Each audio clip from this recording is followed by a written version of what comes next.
YouTube, what's going on, people? What is going on? And this Sunday, it's Liverpool versus Manchester United from Anfield. Right, guys, another huge match.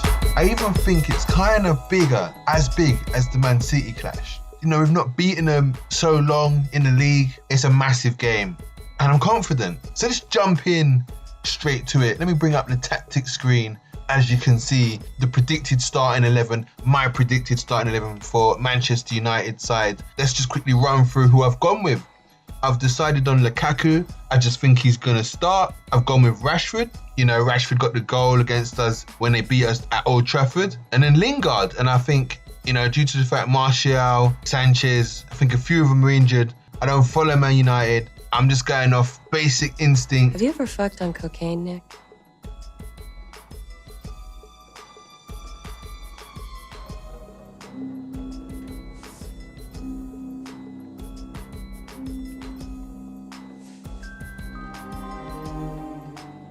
It's nice. And who was in their squad last few matches in the Premier League? Valencia, when they lost recently. So yeah, I'm going by that logic. Fellaini, Matic and Herrera. Mourinho is going to bolster up the midfield. He's going to put the physicality in there. He's going to try and make it big, physical and strong. And they're going to protect Bailly and Smalling, who I think will be the centre-back pairing. Bailly, I should say it properly.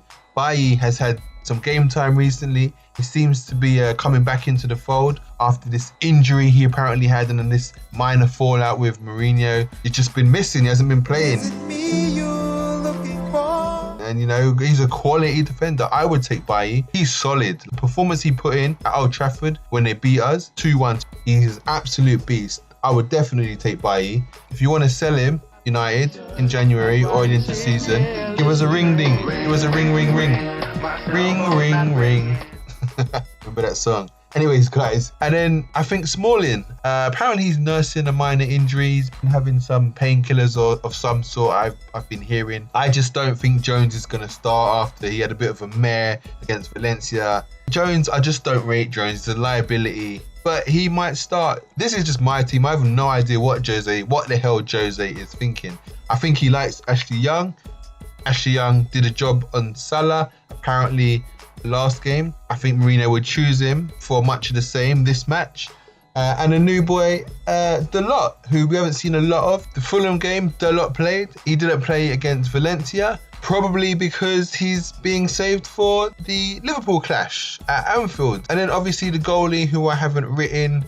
So yeah, De Gea, goal. Dec18 right back, Bailly, Smalling centre backs, Young left back, Matic, Herrera centre midfield, Fellaini just in front, Rashford, Lingard either side, and Lukaku up front. Arguably could be a 4-2-3-1, which I think they will probably use it as. Herrera, Matic, the trackers, Fellaini floating and obviously tracking. So you got three, you know, solid midfielders in there. Maybe swapping Herrera with Fellaini, so Herrera is middle and Fellaini is one of the sitters alongside Matic. Again, not sure how they will operate that three in there, how Mourinho likes to operate them. I really couldn't care less, to be honest. They're not going to keep up with whoever we put in there anyway. Just like in the City game, they couldn't keep up with the Silvers and Fernandinho. It's going to be much the same if I have it my way with my starting lineup. And then Lingard right wing, Lukaku up top and Rashford left wing. So guys, over to the top of the league side. Top of the league. Did I tell you we're top of the league? So as always, guys, we're going to start with our famous injury list. And on our injury list, we have Oxlade-Chamberlain, we have Joe Gomez, Matip, Nathaniel Klein, and we have Solanke. Dropped from the squad, our angry Redbirds, they will be Adam Lallana, Rafael Camacho, and Alberto Moreno. Our substitutions, Naby Keita, Xherdan Shaqiri, Fabinho, Daniel Sturridge, Simon Mignolet, Divock Origi, and Nathaniel Phillips, surprisingly. So this leaves our starting lineup. The wonder keeper, Alisson, who I think is slowly replacing De Gea. Robertson, left back. Van Dijk, centre back. Lovren, centre back. Trent Alexander, right back. James Milner, centre midfield. Henderson, centre midfield. Wijnaldum, centre midfield. Salah, Firmino, and Mane up top. Now, some of you probably thinking, oh, how comes you got Trent in there? Oh, how comes you got Milner in there? Well, this is exactly the reason. You know, Trent Alexander-Arnold was 50-50 to be involved in this match. So there is every chance he can play it right back. The only thing is, Klopp may want to go with a three across the middle. And no better three than the three that played against Napoli. However, that was a very, very demanding and draining match. So can those three do another 90 minutes with that sort of intensity? Maybe not quite the same, because Man United will sit, but it's still going to be a very intense game, and it's still a must-win game. We can't draw this game. City beat United, so we have to do the same. It's a must-win game. We have to stay ahead. I mean, we do have some options. If we do go with Trent Alexander-Arnold at right back and Dejan Lovren at centre back, then definitely Phillips is going to come into the frame, or maybe Marsden, because we need a defender on the bench. So there will be an academy or an under-21s defender promoted. Obviously, we have Fabinho, who can drop in at right back, which is an option, or centre back, which is an option. But it all depends how the game pans out. You know, Klopp could go with Milner at right back, and obviously Trent will be dropped or onto the injury list rather, which means that Milner will then drop into a right back position. I mean, I like this. This could be a really, really good move. He provides fantastic balls down the line. He will provide support for Lovren. He's got the energy to get up and down. He doesn't have to work tirelessly like he does when he's in the middle. He's very similar to Robertson in that sort of position. It's a great choice. And then filling in Milner's position in left of midfield, I definitely recommend Naby Keita.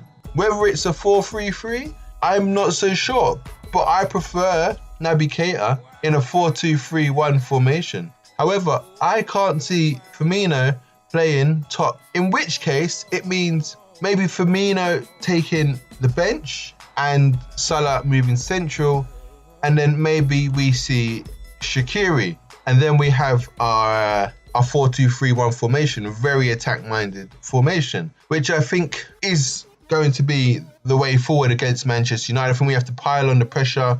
We got to box them in. We got to cause mistakes. You know, Bailly scored an own goal last time from the constant pressure we put on them. Smalling is capable of a mistake, or he's got a ricket in him. You know, Dec18 is new. There's definitely errors in that Manchester United defence, mistakes. What we don't want to do is be humping the ball. We don't want to be crossing the ball in continuously, because they are going to deal with that. Bailly and Smalling, Matic and Fellaini, they're going to deal with that. Lukaku coming back for corners or whatever he's doing. I'm confident that they will be able to deal with that kind of pressure. We got to work in small spaces, quick, sharp, small passes, lots of energy, and I think that will be our way around that three-man midfield, because they're not versatile enough. You know, Herrera will be their chaser probably. Fellaini static. Matic isn't his normal self. He's not his Chelsea league title self at the moment. It's an area where we have to dominate and really, really boss. And at the same time, it's isolating Lingard and Rashford and Lukaku from anything in behind. And Van Dijk and Lovren have to really get hold of Lukaku and just deal with him. No knockdowns or flick-ons onto Rashford, but I think Milner will be far too experienced to be caught out like Trent was. So I'm not even worried about that. And also, even if Rashford does get through, you've then got to beat Alisson. And Alisson will see that kind of pass or flick on from a mile off. So he'll be straight out there headering that ball away, or clearing it down the end of the pitch. Or maybe he's pinging it sexually out wide to Salah. The choice of the three is yours. You choose. It's as simple as that. So I don't really fear that. It's a perfect time to play United, and I definitely think we will come away with a victory, and it's nothing but required. Another formation that I have in mind, which I quite like, is without Henderson, So if we drop Henderson onto the bench and we will replace him with James Milner. Now this formation, obviously we require a right back. So the options here obviously are, Trent is fit. Otherwise, Fabinho comes in and plays at right back. With this formation, we have a lot of energy in the midfield area. And that I think is key when we're going up against Herrera, Matic and Fellaini. The top three could well be Shaqiri, Salah and Mane. But if it is a 4-3-3 formation like this, I probably think that Firmino will be in his normal position. The only problem with this formation, in my eyes, and only my eyes really, the only problem with this formation is that none of our holding midfielders, Milner nor Wijnaldum, actually get on the ball, sit and ping it left, right. Some sideways passing, guys. Some sideways passing, yes. The odd forward pass, etc. It doesn't happen a lot. So we don't have as much possession. So I think that will be lacking, and it will be really box to box. Those two sitting and trying to keep the ball moving. And Keita will be that one which is going to ball carry, take on players. I really do think that Keita will cause Matic, Herrera and Fellaini excuse my language, problems. The way he glides and he's so nimble and quick, I think he's going to terrorise him. If Klopp plays him just in that little gap right here, just in behind Fellaini, I think he will terrorise them. I just don't think they'll be nimble enough, quick enough to deal with him. And he will be their Achilles heel if Klopp goes for him. Even if it's late in the second half, maybe 60 minutes, 65, 70, it's not really late. But you know where I'm coming from. I think he can be the Achilles heel if we're not in front by that time. I expect us to be, I do. This is his time to shine. But as I said, guys, I feel like Henderson, when he sits, he just controls the play. He builds us up from the back. He controls the play. He builds us up from the back. He starts to play, he builds us up from the back, and he is usually the first point of starting majority of our attacks.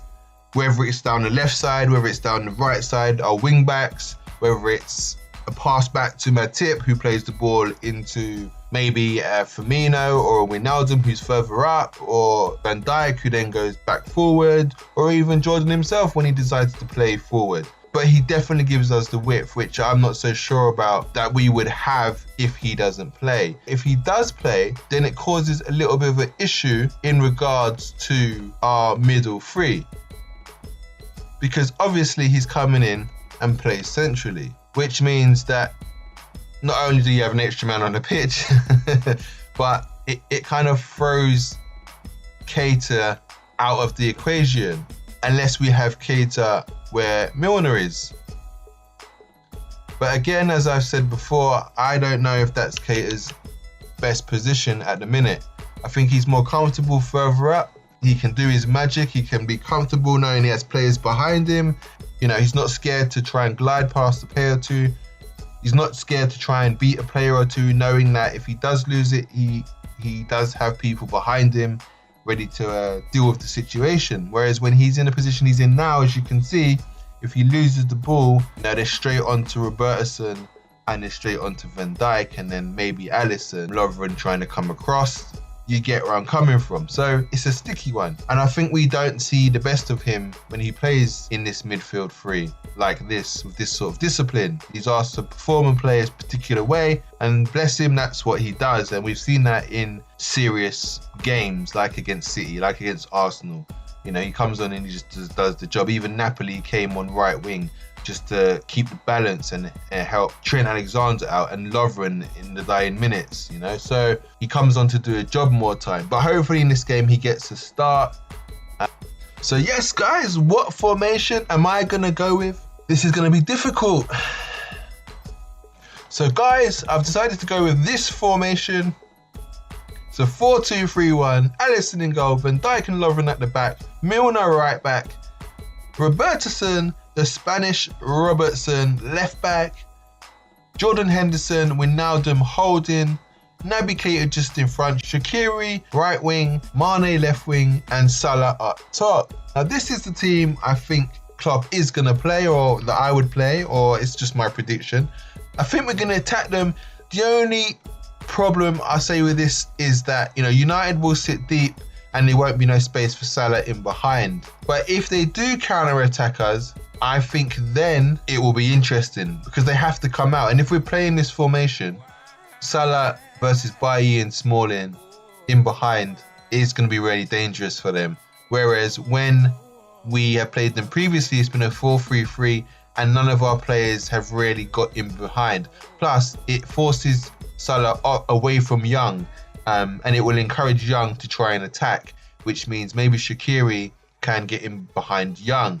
So it changes the whole dynamics. Last thing you want is to head onto the pitch, Salah at right wing again, and he's thinking to himself, oh no, I remember Young done a job on me last time, and it was 2-on-1. I mean, if Salah is between the two centre backs and he is sacrificed and he's causing Bailly and Smalling fusion, then it makes complete sense. It allows somebody else to creep in, a Shaqiri or Mane on the blind side, or whatever you might want to say. So it's interesting, but again, it could they could be deep. There's no space in behind. The good thing about it is Salah can operate in small little tight spaces. It's not like an Arnautovic or a Michael Owen that needs a lot of space to run into. In terms of our midfield, I believe Jordan Henderson is better in a midfield three. I think when he plays in a 4-2-3-1, he can't just sit. He has to cover the left side of the pitch while Gini covers the right side of the pitch in that DM role. It's a lot different to the flat three where he basically stays central and just controls the game, and he doesn't have a lot of movement. He stops players from passing him, getting behind him, draws a foul when he has to draw a foul. Like we saw in the game prior to Everton challenge, he got the second yellow card, and it was a 4-2-3-1 that we played. He got dragged out of position a bit too often. So that is the only downside to this formation. And who can play there? Probably Fabinho is better suited to this 4-2-3-1. But again, I don't feel like Fabinho spreads the ball enough and uses enough of the width when we play this formation. So guys, my man of the match, I'm going to put the pressure on Keita again if he plays. The score, I'm going to go for 2-0 to Liverpool. Very brave. Scorers, I'm going to go for Shaqiri. Probably won't even play. And I think I'm going to go for Salah to get one against United. So guys, this has been the Liverpool versus Manchester United preview. I have been Red Mist and LFC Ninja. We will see you soon. Let's do this, people.